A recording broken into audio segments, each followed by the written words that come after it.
¿Tienes dolor en la cara media del pie y no sabes por qué ni qué hacer con ello? Quédate, porque te lo cuento.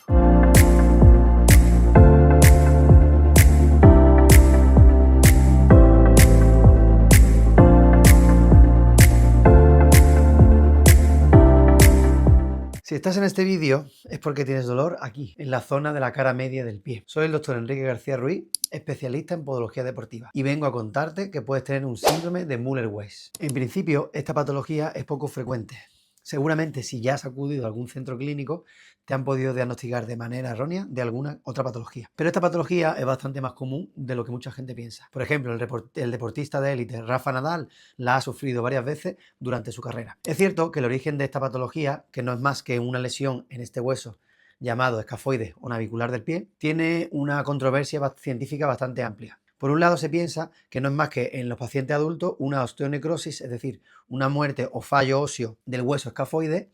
Sin en cambio, también se puede pensar que puede ser debido a una osteocondrosis en la fase infantil de la vida, es decir, que durante el desarrollo de este hueso, cuando el hueso pasa de una etapa infantil a una etapa madura, se ha producido un problema en el crecimiento y el hueso ya ha quedado deformado y ha quedado frágil para toda la vida, pero también se piensa, como por ejemplo en el caso de Rafa Nadal, que es debido a que la fuerza de compresión de este hueso por el resto de huesos que le rodea, es decir, el astrágalo y las cuñas, ha sido demasiado elevada y esta compresión ha terminado dañando de manera grave el tejido óseo. ¿Por qué se produce esta lesión o asociado a qué origen mecánico está esta lesión? Esta lesión se produce básicamente por un varismo subtalar, es decir, que la zona del astrágalo y el calcáneo hacen un giro en supinación o en varo, y esto produce una compresión de toda la zona que afecta especialmente al escafoide, o, como hemos hablado, por síndrome de fuerzas compresivas, simplemente por el posicionamiento genético del pie, es decir, un astrágalo que por deformación o por forma genética oprima mucho el hueso escafoide, o simplemente unas cuñas y un primer metatarsiano que sean muy dominantes a nivel anatómico, tengan una gran forma y produzcan una compresión y limiten el espacio del propio escafoide dentro del pie. Por desgracia, y repito por desgracia, y aquí se va a encender una señal de alarma en el vídeo, algunas veces en consulta me encuentro incluso el escafoide fracturado. ¿Por qué digo por desgracia? Porque muchos pacientes no son conscientes de la importancia de su lesión o simplemente han acudido a centros clínicos donde no lo han diagnosticado de manera adecuada. Con lo cual la patología sigue avanzando y en estadio avanzado se puede producir una fractura dorsolateral del hueso escafoide, es decir, un dolor más que marcado en la cara medial, sea más bien en la cara dorsomedial.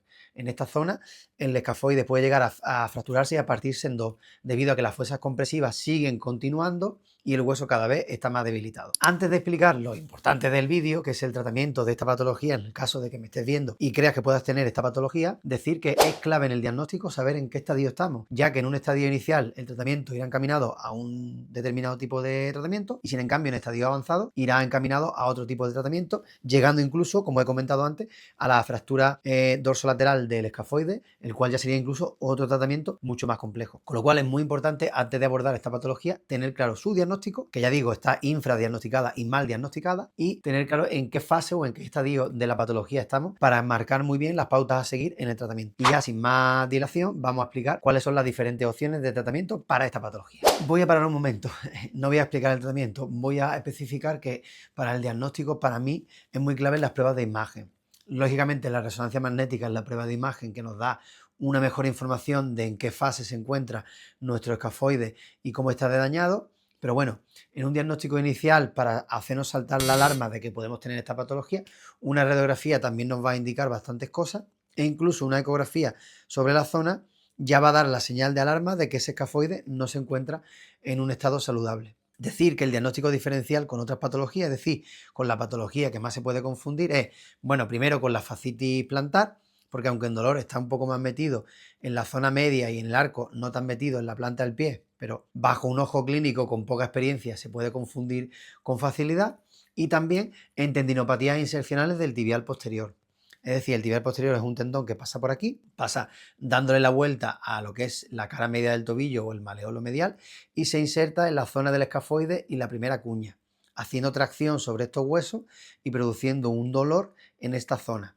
Esta quizás es la patología, muy por encima de la fascitis, que se podría confundir con facilidad, ya que la zona de influencia de la lesión anatómicamente es prácticamente la misma.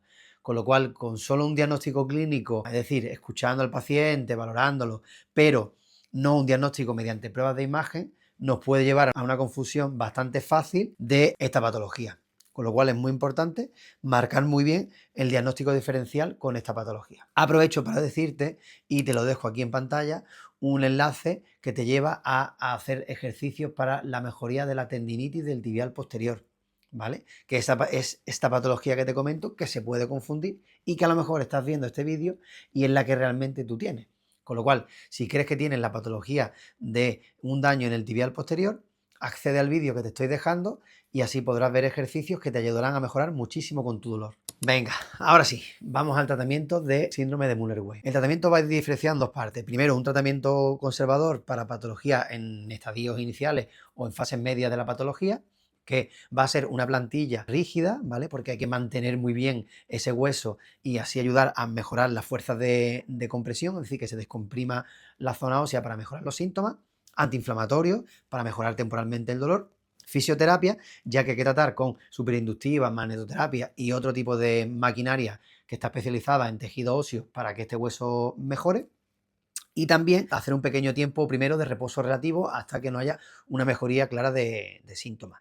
Ya que digo que el principal riesgo de esta patología es que pase de estadios iniciales o medios a estadios más avanzados y entonces ya se complique mucho la resolución y el tratamiento sea mucho más complejo. Y luego está el tratamiento quirúrgico. Dentro del tratamiento quirúrgico en estadios avanzados distinguimos los casos en el que el hueso, digamos, está bastante dañado pero no tiene una fractura como tal. Entonces en ese caso la cirugía tiene que ir basada en disminuir las fuerzas compresivas, o sea, hacer una cirugía sobre la primera cuña y el primer metatarsiano modificándolos anatómicamente para que haya una menor compresión con el escafoide e incluso hacer una cirugía de limitación del varo de retropié, haciendo pues diferentes osteotomías, hay muchas técnicas, ¿no? No vamos a explicarlas en este vídeo, ¿no? Sino básicamente hacer un pequeño resumen de son osteotomías especialmente en el hueso calcáneo, que luego la mayoría, algunas no, pero la mayoría van a ir fijadas con tornillería para modificar la posición de este hueso calcáneo y que a su vez la articulación subtalar disminuya el alto barismo que puede tener y que viene muy asociado a la enfermedad o el síndrome de Müller-Weill. En el caso de que la patología incluso sea un poco más compleja y ya se haya producido una fractura en dos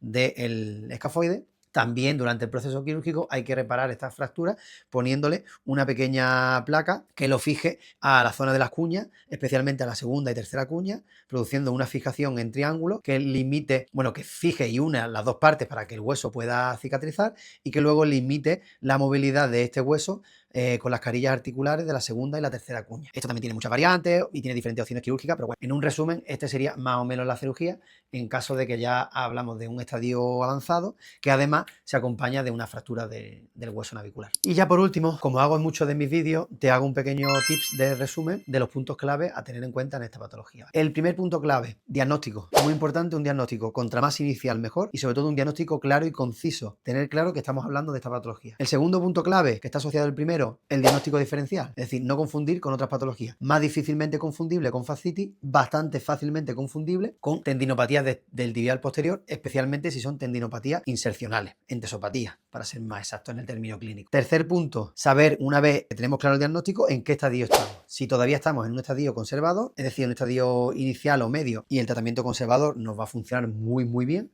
o si ya saber por las pruebas de imagen y por el diagnóstico clínico que estamos en un estadio más avanzado y ya requerimos de tratamiento quirúrgico. Por último, animarte a comentar y dejarme aquí abajo en el cajón de comentarios si crees que tienes esta patología, en qué estadio está o qué tratamiento te han hecho, qué es lo que te han propuesto en tu zona y en tu doctor de referencia. Dejarme cualquier duda o comentario que tengas si crees que tienes esta patología o si tienes otra patología parecida o te han diagnosticado otra patología parecida, a ver si puedo ayudarte a aclarar todas tus dudas. Y por supuesto, si queréis comentar de qué quieres que hable sobre el siguiente vídeo que suba al canal, déjamelo en el cajón de comentarios y lo haré encantado, ¿vale? Bueno, nos vemos en el próximo vídeo. Chao, gracias.